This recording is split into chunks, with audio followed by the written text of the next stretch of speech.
You're going to die in front of 10,000 screaming strangers.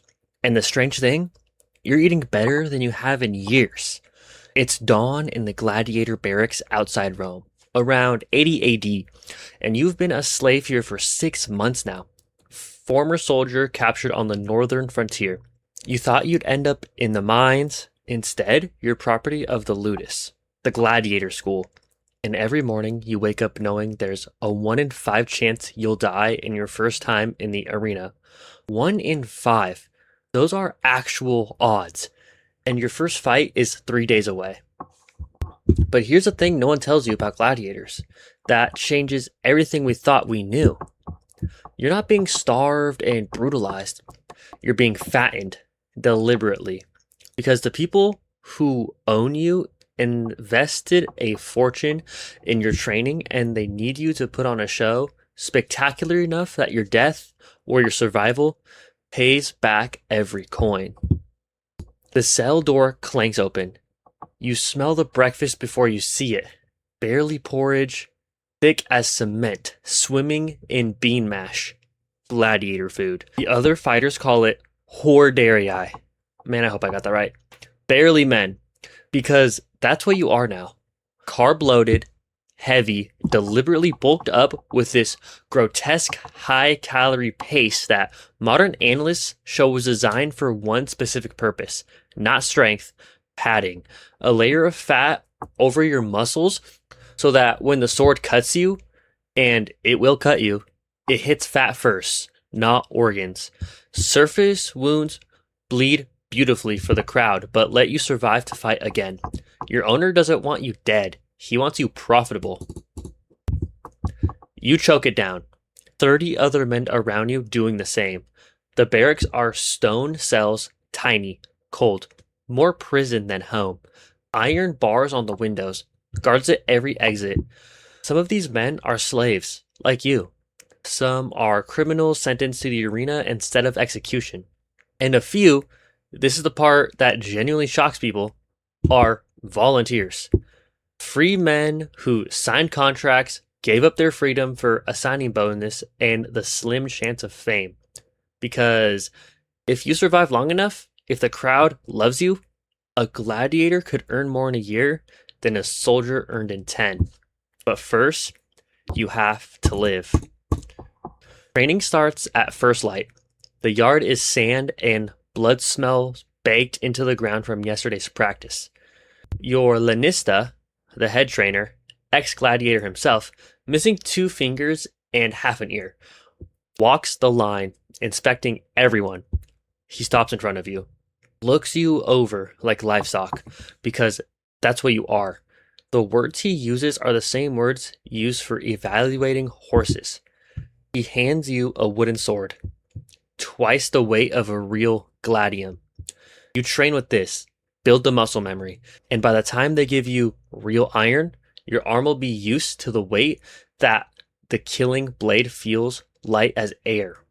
You're training as a murmillo, heavy fighter. Helmet with a fish crest, rectangular shield, short sword. Your partner today is a retirus. Bro, what are these names? Net fighter, trident, almost no armor. This is the matchup that crowds love. Predator and prey. Switching roles every few seconds. The net flashes, you sidestep, your wooden sword cracks against his shoulder, and he goes down swearing. The lanista nods. Again. You go again and again. For hours of this, the sun climbs, the sand heats up, and your arms are shaking with exhaustion. Around you, the clack, clack, clack of 50 wooden swords, grunts, shouted instructions. This place, the ludus, is a business, a factory for spectacle, and the level of training is legitimately sophisticated. Archaeologists have found ancient training manuals showing techniques that match modern fencing principles. These aren't just butchers. You're being taught to fight smart, to move in ways that look dramatic, to wound, but not always kill, because a good, long fight is worth more than a quick execution. Then comes the part that still makes modern scholars uncomfortable. Midday break, a surgeon visits the barracks. Real doctor, not a butcher, treats your cuts from training, checks the older fighter's scars, prescribes medicines we can actually identify from Roman sources, bandages soak in wine for antiseptic, herbal pollutics to reduce swelling. Gladiators had access to medical care what most Roman citizens couldn't dream of. One study of gladiator bones found injuries that had been surgically treated and healed, complex procedures, successful amputations, skull surgeries. You're too vulnerable to let die from a infected scratch. Your owner walks through after the doctors leave. Rich man, senator's cousin, never held a sword in his life, owns 12 of you. He stops, looks at you, calculates.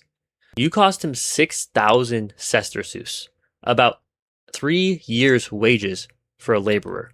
Your training costs more.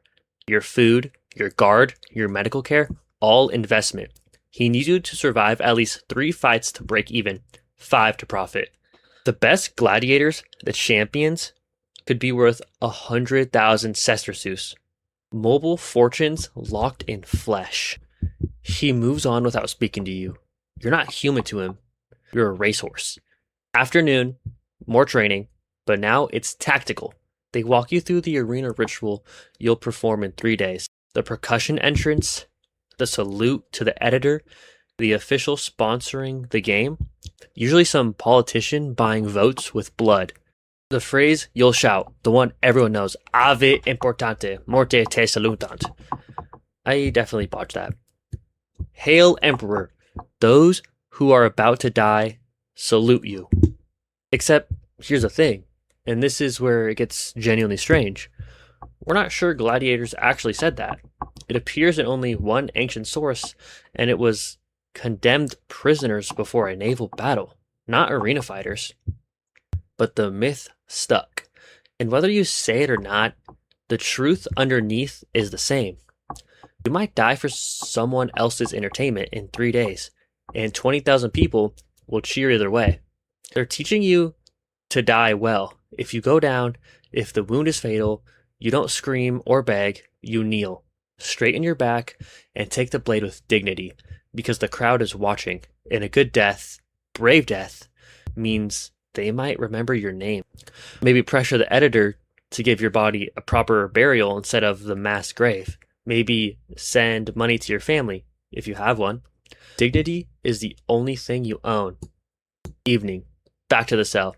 More barley mash. The man next to you fought this morning. A private game at some rich family's estate. He won. Barely. There's a fresh brand on his arm. Tally mark. 1 victory. He needs 4 more, and his owner might grant him the ludus, the wooden sword that means freedom. Might. Most don't make it that far. You ask him what it was like, the arena. He's quiet for a long time. Then he tells you, the noise. That's what no one prepares you for. The crowd isn't just loud. It's a physical thing. A wall of sound that hits you the moment you step into the light. Thousands of voices blending into this roar that vibrates in your chest. Some shouting your fighter's name. They don't use your real name. You get a stage name, something fierce. Some screaming for blood. Some actually cheering for you specifically because they bet money on you and their rent depends on you living. And the sand. Hot. Fine. It gets in your sandals and between your toes. And once the fighting starts, it's slippery with blood. Not just yours and your opponent's, but soaked in from the executions earlier in the day. Because the gladiator fights come after they've already killed criminals and prisoners in elaborate staged hunts. You're walking on death before your fight even begins. He stops talking, stares at the wall. You ask if he's scared. He laughs, short and bitter, says fear is the only rational response.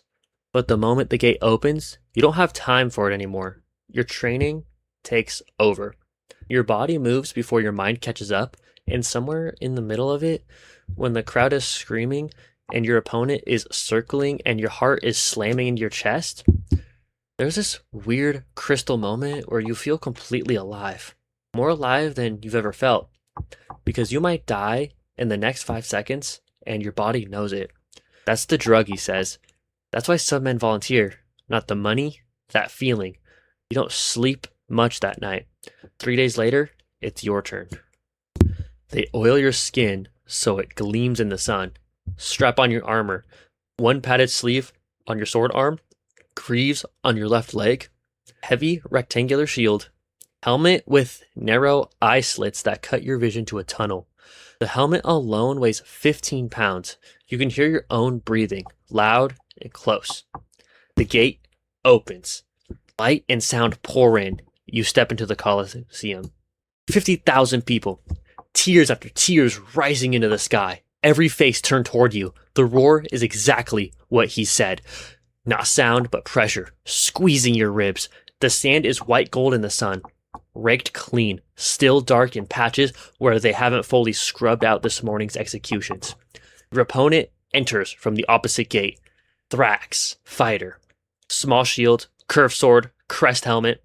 You've trained against this style 100 times. Doesn't make your hand stop shaking. The editor drops his white cloth. Begin. You don't remember the next 4 minutes clearly. Flashes. The clash when your shield first meets.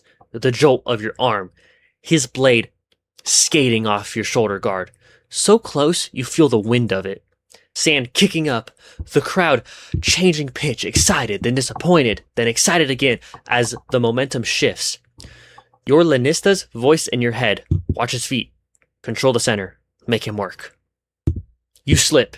He's on you. His sword point catches the gap between your helmet and the shoulder guard. Shallow, but burning, and blood runs hot down your chest, and the crowd screams approval. But you're still up. You drive forward with your shield, bash him back, and your returned cut catches his thigh. Not deep, but he's limping now. The fight changes. You're both bleeding, both exhausted, and the editor is watching to see if it's dramatic enough or if he needs to signal finish it. The crowd is divided, some shouting for him, some for you, and their noise decides nothing, but it decides everything because the editor wants them happy. Your opponent stumbles. You could kill him now, easy, but you hesitate. Trained reflex, because a quick kill is boring.